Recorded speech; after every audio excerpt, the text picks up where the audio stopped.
One of the last votes we took in the Vote-A-Rama was about Social Security. And on our side, we said, we're going to make the changes to Social Security to keep it funded over the long term and to expand Social Security. We really need to make changes in Social Security. The other side completely voted against both of those.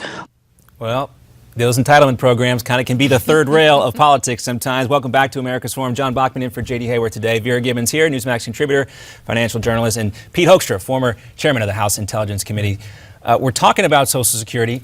It's important, guys. I know it's a little dry, but it's a very important topic. It's important, and I think a lot of people now are too heavily reliant on Social Security. It's not going to be around in the same way, shape, or form that it has been previously. Obviously, we need to do something to keep it around, but I don't know what that solution would be. Pete? Right now, it's not about increasing the funding and the scope of it. I think one of the problems with Social Security, as we've learned, is that the more they've expanded it, it's deviated from its initial purpose of providing some kind of a safety net. And that's what's draining a lot of the funds out. So it'll be very interesting to see what Elizabeth Warren is proposing, but what others are proposing to actually save Social Security for our kids' generation. All right, well, Dan Weber has some ideas. He's joining us right now on the phone. Dan is the president of the Association of Mature American Citizens. Dan, it's good to have you with us.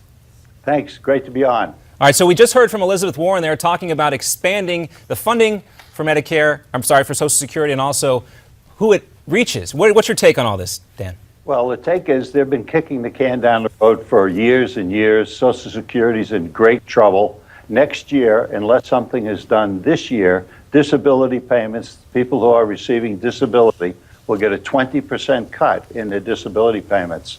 In 13 to 18 years, everyone on Social Security will have their benefits cut 23%. So it's time to stop kicking the can down the road and do something. And AMAC has a plan to do something this year. And what is that plan? It's the Social Security guarantee. We make a few changes in the plan. We tweak the plan. For example, people are living longer.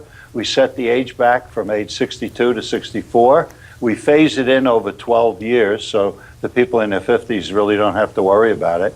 And the same thing with the maximum amount. We phase that into age 69, and we phase that in over 12 years. That'll help. We also adjust the benefits, but the real problem with Social Security is people don't have enough money. For example, poor people.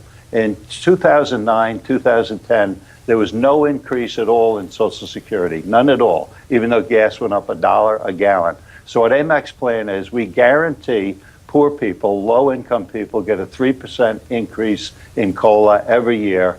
We guarantee everybody gets an increase, but we cap the higher-income people at a 2% max. So if inflation is 2%, they'll get 2%. If it's 3%, they'll only get a 2% increase. So by making a few tweaks like that, adjustments in the formula, we can guarantee Social Security the way it is now. But we have some added features, and I'll talk to that if you got a moment. All right, well, we'll get to there in a second because I want to talk to Vera and Pete for a second. But I also want to hear from the former Social Security Inspector General, Patrick O'Carroll. He's on 60 Minutes talking about the issues and what had been done by the administration. Let's take a listen. Right now, the Death Master File has in it about 86 million records in it, and it gets about 2 million records every year from the states. And we're probably, as with everything else, as strong as the weakest link in terms that some states are reporting electronically, have very good data, and then with other states, it's done on a more haphazard level. So again, there's going to be some falling through the cracks there. So we see this program is fraught with problems at this point. Pete, the solution that we just heard from Dan, is it workable? Absolutely. I think we've talked about, for 20 years, if you just tweak various parts of Social Security, you can solidify the program for the long term. But the political will has never been there. What we need is people like Dan and his organization to propose the plan and then provide the backdrop, to the support to actually give the politicians the will to get this done. Even just the basic idea of raising the retirement age is a no-brainer. Hello, we're all living longer, so that's a very simple thing. But the problem with that, though, is when you say we need to raise the retirement age, nobody hears what comes after that sentence, right? You're talking about the most active group of voters, senior citizens here, and a lot of times they don't hear the second part of that sentence. And they do it over 12 years. So that's the important part that they're not listening to, though, right? Important and that's why part there's a lack of political will. Would you say? And I think the framework that Dan outlined is sounds good. Is very, very workable if the politicians would be get the security to actually go do something. The other thing it'll do is you fix Social Security, Medicare for the long term, you will provide a stronger foundation to build this economy and get the economy going. And to fix the deficit, fix Social Security, the entitlement programs, a strong economy is the best mechanism to make that happen. And that's what the next generation of Republican voters are thinking about. And believe it that's or what not. they're looking for. Dan, you got an endorsement here from Pete and Vera on your plan. If folks want to learn more about your organization or this plan in Great. particular, where can they go to find that information? Check us out, thank you, on AMAC, amac.us, and they'll learn all about our plan and what we're doing to make sure we keep Social Security. All right, Dan Weber, thanks so much for being with us from AMAC. We're back here on America's Forum after this. What we were finding is that people that were over 112 years of age were opening up bank accounts, and that got us suspicious. And we found that 6.5 million was not recorded as being deceased in SSA's records. How many people are over the age of 111 in this country? I'm thinking 10.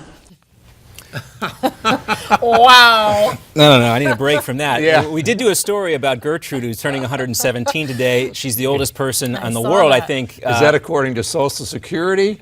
Well, I Or wouldn't did go we by. actually see her? Apparently, we actually saw her. We saw her, a I okay. wouldn't video go picture. by Social Security. But this is another example, guys, of one of those things that you just want to smack your forehead. How does it get here? How do we get to this point where you have this many people on a list and everybody knows they shouldn't be on the list? You just have to stump your arms and say, I We're don't stumped. know. I mean, I don't you know. know, you got MasterCard, you got Visa, American Express, they don't have these kinds of error rates. But then you've got the Social Security Administration. I mean, this is, I'd hate to think that if there's 10 over 111 and we're reporting 6 million over 100 years old. What does this tell you about our system here? You And know? where else do you have That's, similar issues like that's this? also a lot of money if they're actually Yes. writing these people checks. A ton of money, and we're trying to change this system without really having any kind of real impact on people, which may be inevitable at this point.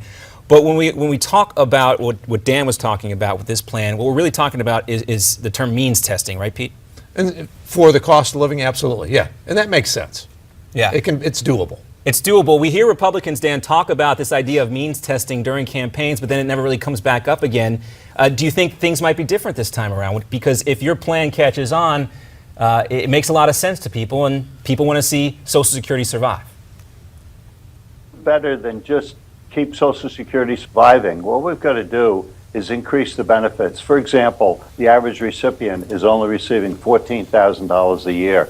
So the second part of our Social Security guarantee is to add an ERA, an early retirement account, and let people put their own money voluntarily into a payroll deduction account. Everybody in the country can have it. Right now, 50 million people don't have any kind of retirement plan at all. This would make everybody eligible, and they could invest it in guaranteed interest funds and also 50% into good investments like the S&P 500, things of that nature. Yeah. The average person who puts into it will have between $250,000 and $500,000 extra at age 62. They can collect this early.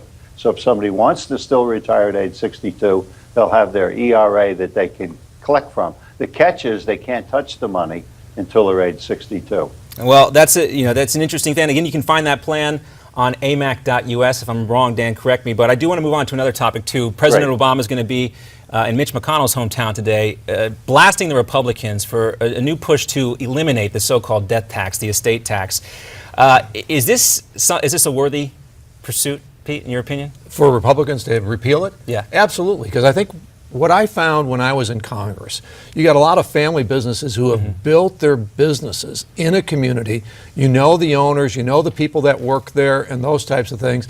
But because of the tax code, when they want to transfer this business over from one generation to the next, the only way to deal with the finances is to sell the business. And so it becomes, rather than it being a homegrown business, it's an outpost of a large conglomerate. Yeah. It's not the tax, it's what it does to communities. Well, let's Keep those listen- businesses local. Let's listen to what Bernie Sanders had to say on the topic, and then we'll get everybody to respond on the other side. This amendment benefits exclusively the wealthiest 0.3% of the families in this country. The very, very wealthiest people, 99.7% of the families in America, will not benefit by one nickel. And by the way, for those concerned about the deficit, this will cost us $250 billion over a 10-year period. Well, Dan, let me ask you. I mean, we're all concerned about the deficit, right? What do you think about Bernie Sanders' assessment of all this? Have you ever heard of Carnegie Hall? Yes. Who built that? Andrew Carnegie, multi-billionaire. You've heard of Williamsburg, Pennsylvania? Who built that? Rockefeller. The Dead Sea Scrolls. Who funded that and funded the museum? Rockefeller. Bill Gates is giving hundreds of thousands of people free computers. I say the billionaires can better spend their money than the U.S. government. And, you know, we're talking about such a small percentage of the population anyway. Why is Bernie Sanders so concerned about it? Because there's never enough for Bernie. He wants more and more money to come to Washington. I agree with Dan. I love successful people. I want more successful people living in my community because they're good for the community. They're good for the community. They are generous and they make the community a better place and they care for everybody and they create jobs. They employ people. I they love give successful back. people. I do too. Vera, you haven't had much to say about this, but you're a financial expert. That would be. Yeah. I'm with you on this, Pete. Yeah, I mean, they come to town, they employ people, they give money away, they spur the economic growth. So. They started from scratch. They started didn't from come to nothing. town. They started from scratch in that town. They loved that town and they grew a business and they created thousands of jobs and Bernie wants to take it away. That's the biggest part of our economy, too, those small Yeah. businesses. Well, Bernie's a socialist, self-identifying socialist. So you know what you're getting He with him. takes it as a compliment when Yeah. we call him a socialist. Well, we'll be back with more here on America's Forum. We're coming back. John Bachman in for J.D. Hayworth. Vera Gibbons, good enough to stick around with us. Pete Hoekstra sticking around as well. More to come.